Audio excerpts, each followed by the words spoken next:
Tem coisa nessa vida que só por Deus.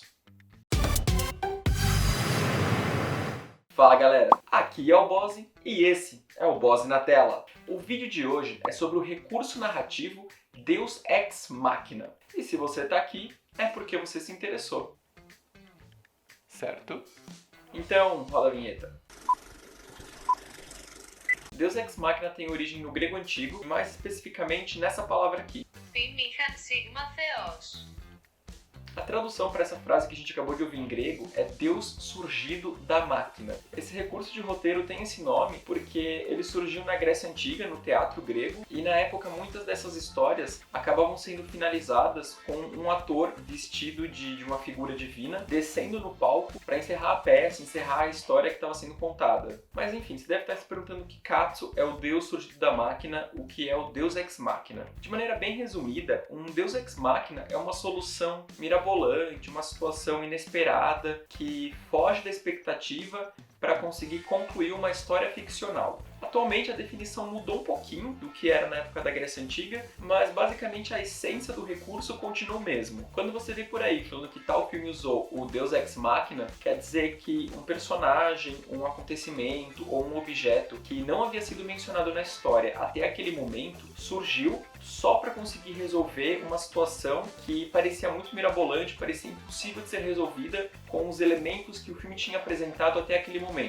Fez sentido? E é importante diferenciar que o Deus Ex Machina só se aplica quando for uma solução que ainda não havia sido mencionada na história e ela surge pela primeira vez no momento decisivo. Se for ali uma solução milagrosa, uma saída muito inesperada, mas que já tenha sido mencionada anteriormente na história, não é Deus Ex Machina. Isso tem um outro nome, é um outro recurso, mas a gente vai falar disso num outro vídeo. Então lembrar sempre que Deus Ex Machina é só quando a solução nunca foi citada anteriormente. Beleza? Na área de roteiro, a gente até brinca às vezes. Eu sou roteirista, eu escrevo, então eu posso falar um pouco sobre isso. E o Deus Ex Machina, na verdade, é quando o roteirista ficou tão empolgado com a história, levou ela para um ponto tão alto que ele não sabe como solucionar aquilo. Então ele precisa criar uma solução divina, ele precisa criar um milagre para conseguir finalizar aquele buraco gigante que ele se enfiou. Mas para ficar mais fácil para vocês, vamos citar aqui alguns Deus Ex Machinas famosos do cinema e eu acho que pelo menos um deles você já deve ter visto. O primeiro acontece em Vingadores, o primeiro Vingadores, na cena da Batalha de Nova York, quando o Bruce Banner chega, ele vira e fala pro Capitão América que o segredo dele é estar sempre com raiva. E o porquê que isso é um Deus Ex Machina? Porque até então o Banner nunca estava com raiva, ele precisava se manter calmo sempre, para só assim ele não virar o Hulk. E a única vez que ele tinha virado o Hulk no filme até aquele momento tinha sido quando ele perdeu o controle totalmente e virou, enfim, o Hulk, destruiu tudo lá na nave. Então ele falar aqui, nesse momento decisivo, que ele tá sempre com raiva e conseguir controlar a transformação dele em Hulk tão facilmente é um Deus Ex Machina, porque eles precisavam do Hulk e precisavam que ele meio que tivesse sob controle naquela cena, naquela luta. Então esse é um grande Deus Ex Machina que não resulta na conclusão da história, mas ajuda ali os Vingadores a combater o exército dos Chitauris. O segundo exemplo são as bactérias de Guerra dos Mundos, que sem serem citadas anteriormente,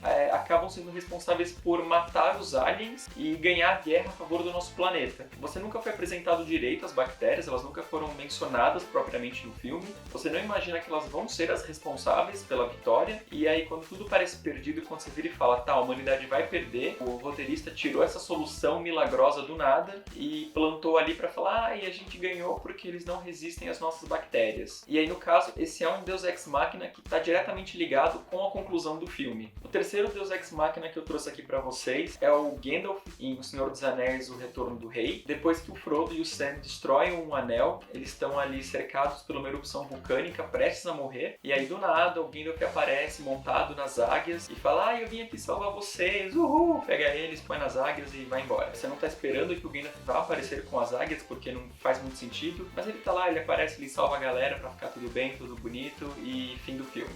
Nosso último exemplo acontece em Harry Potter e a Câmara Secreta, quando a Fawkes, que é a Fênix do Dumbledore, vai até o Harry segurando o chapéu seletor E aí de dentro do chapéu seletor surge a espada de Godric Gryffindor. A espada não havia sido mencionada no filme até então. Eu não sei se no livro ela não havia sido mencionada ainda também, mas no filme com certeza não. E aí ninguém conhece a espada, ninguém sabe o que é a espada, ninguém sabe por que ela tá ali, mas ela aparece, o Harry pega ela, mata o basilisco, e depois você vai entender que ela aparece para um membro verdadeiro da Grifinória e etc. Mas até aquele momento a espada não havia sido citada. Até aquele momento você não conhecia a espada. Então ela aparecer pela primeira vez em um momento decisivo para matar o basilisco é um Deus Ex Machina. E aí, para vocês sentirem a diferença de um Deus Ex Machina para um não Deus Ex Machina, na mesma cena da espada, a Fawkes também cura o Harry com as lágrimas. E aí, por que isso não é um Deus Ex Machina? Porque lá atrás, quando o Harry vai na sala do Dumbledore, o Dumbledore conta para ele que as lágrimas das Fênix têm poderes de cura. Então, quando lá no final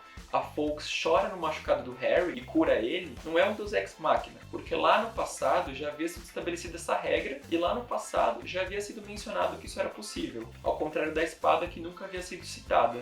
Entenderam? E aí vem aquela questão, Deus Ex Machina então é uma solução ruim? Tem muita gente que vai falar que é, tem muita gente que fala que é uma solução preguiçosa, tem muita gente que fala que é ridículo, que é horroroso, enfim. Eu respeito quem acha isso, mas eu não acho que é uma solução 100% horrorosa. Eu tenho algumas exceções. Eu acho que se você não usar o Deus Ex Machina para solucionar todo o seu filme, se ela não for algo que fuja totalmente da realidade, e se esse elemento milagroso salvador não for esquecido pelo resto da história, pelo resto do filme, a partir do momento em que ele surgiu, eu acho que você pode falar que o Deus Ex Machina é bem-vindo e pode ser utilizado. A própria espada de Gryffindor, eu acho que é um Deus Ex Machina bem feito, porque respeita as leis da magia, não é a solução final do filme, depois você ainda tem o Harry destruindo o diário com o dente de basilisco, etc. E a espada não é abandonada pelo resto da saga. Na verdade, o oposto, ela é muito citada, ela é muito utilizada até o último filme. Então isso que é o Deus Ex Machina. É uma solução muito inesperada, é uma solução quase milagrosa, que até então nunca havia sido mencionada na história anteriormente, e aí ela surge naquele momento preciso para conseguir livrar o personagem, para conseguir resolver a situação, enfim, para conseguir dar um desfecho ou pro filme ou um desfecho para aquela cena especificamente, para aquele momento específico. Então é isso, galera. Eu espero que vocês tenham gostado do vídeo. Eu espero que vocês tenham entendido o que é um Deus Ex Machina. Se vocês tiverem mais exemplos legais para citarem, comenta aqui embaixo, eu vou responder todo mundo. E se você chegou até aqui, é porque você gostou do vídeo. Então deixa o like para mostrar para o YouTube que esse vídeo é legal, se inscreve para ajudar o canal a crescer e ativa o sininho para não perder mais nenhuma novidade. Então valeu e até a próxima!